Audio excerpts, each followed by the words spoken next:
Chancellor Dr. Kodali sir, Director of Viva University, Sri Naveen sir, Principal of Viva the School, Srimati Sarala Madam, Vice Principal Sri Domi sir, coordinators, teaching and non-teaching staff, and all our beloved children. A warm and hearty welcome to the Chief Guest, Colonel S.K. Mishra sir. Sir, we are thankful to you for sparing some of your valuable time and coming all the way to address and bless our children. We are honored to have you here, sir.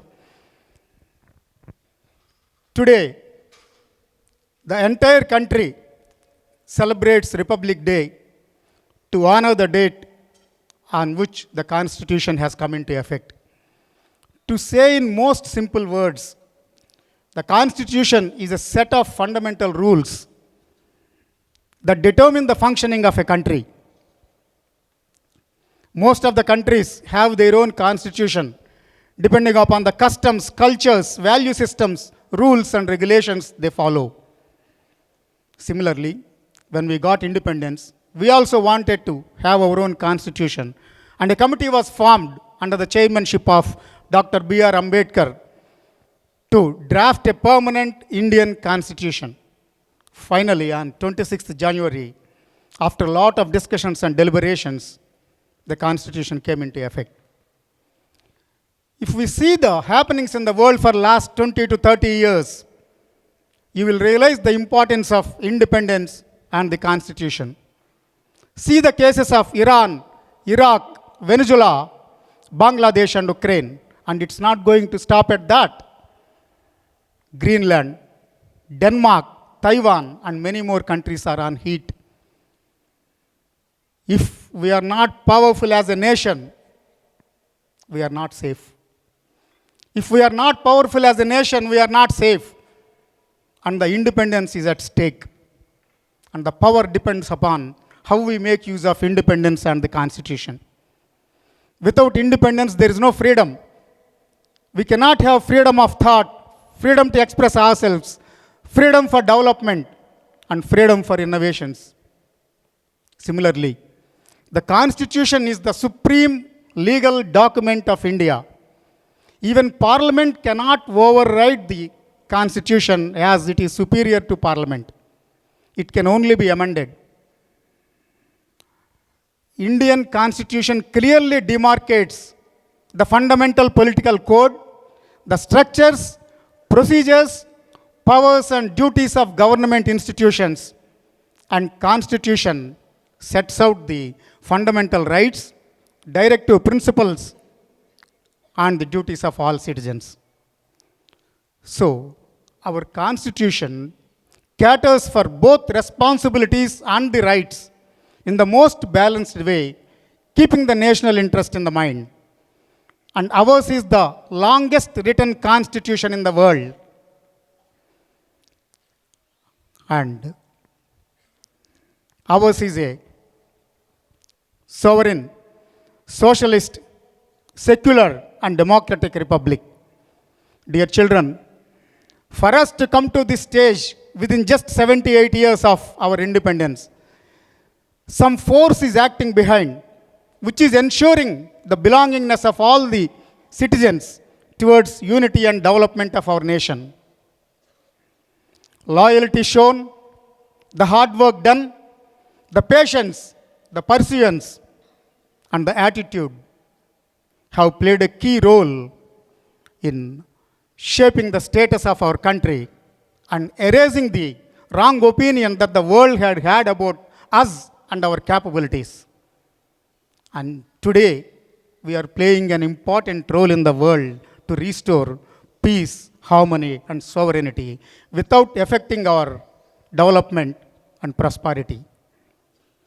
And for all this to happen, the generation that was present at the time of independence, along with our forefathers, has undergone a lot of struggle to get the independence.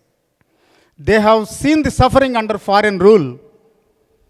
They kept all that history in their hearts and moved forward with discipline, dedication, and determination.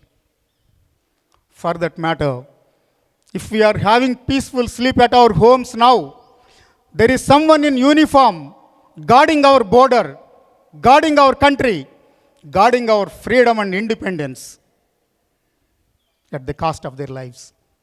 Just 0.2% of Indians are safeguarding the rest 99.8% of us. And so, it's the responsibility of all of us to become a strong backbone and strength for those warriors. But what is happening in reality? Many of the children and even some elders are getting addicted to social media and the phones. One or the other form of addiction is killing our society. It's killing the prosperity and happiness of next generation. You may be wondering, now we have got independence, and why should we bother so much about the border, and again the border, when we are so happy here? I will tell you one of the greatest examples to say how the fighting is still going on and sacrifices are still being done at the borders. I do not know how many of you have heard about Rifleman Sanjay Kumar. Sanjay Kumar was born on 3rd March 1976. After he had completed his schooling, he has shifted to Delhi, and being from a poor family, he had become a cab driver. But he had a passion to join in the armed forces and serve the nation. He tried 2 times but failed. And finally, in the 3rd attempt, he got selected to army in June 1996 when he was just 20-year old. And he was attached to 13 Jammu and Kashmir rifles. After 1 year, he was placed in Kargil. And on 4th July 1999, there was a war. And this Sanjay Kumar has volunteered to lead the attack on point 4875 to recapture that point which was occupied by the intruders. And our soldiers were pinned down by the enemy machine guns. And then Sanjay Kumar jumped out, charged on the enemies, and in a hand-to-hand combat, he had killed 3 enemies. And then he has started charging the other enemies in the other bunkers. The enemies were at a shock because they have never seen in their life such a fearless warrior. And they left their machine gun there and they started running away from the battlefields. Then he took the machine gun and killed. He took the machine gun and killed all the running away enemies. And seeing his superhuman bravery, the other soldiers got motivated. And then they fought under all unfavorable conditions and again occupied or captured the flat top of point 4875, which was a very important event in the Kargil war. And for that, he was awarded with Paramveer Chakra, and he is one of the 7 living winners of that award. And dear children, the enemies may run away from the battlefield with fear of life, but even small children of India will face the difficult situations, whether it is war or outside the war. I do not know how many of you have heard about the brave boy of 10-year-old Sharavan Singh. Again, during the Operation Sindhur, in the month of May, peak summer, this 10-year-old boy had supplied the logistics to our Indian armed forces who were fighting the war at the border. He hails from Chaktaranwali, a remote village in a remote district of Firozpur in Punjab. Every day, he made it a point to walk to the forwardmost posts and deliver the essentials like water, milk, tea and ice to the troops that were fighting with the enemies across the border. Not only that, at the age of 10 years, he persuaded his parents to give their home for use to the soldiers. And once the tensions were eased out between both the countries, the contingent had duly recognized his services and said that they will support him for his studies throughout his life. Yes. And he was felicitated by Lieutenant General Manoj Kumar Katiyar, GOCNC, Western Command. He was also shortlisted for the Pradhan Mantri Rashtriya Bal Puraskar, the highest civilian award for children. And he is considered as the Indian Army's youngest civilian warrior. And at that age, generally what the other children will be expecting and doing, and see his attitude.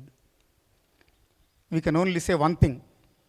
ఆ బాలుడికి అతనిలో అటువంటి ఆలోచనలు రేకెత్తించినటువంటి అతని తల్లిదండ్రులకి పాదాభివందనం. So dear children, we have been telling you again and again, you are also more intelligent and have got more IQ levels than us. We have confessed it many number of times. The school, university, and parents are with you to guide you in all walks of your life. We request you all to be focused and work hard to achieve your aims and be successful in life. Wish you all the very best in all walks of your life. Once again, wish you a happy Republic Day. Thank you.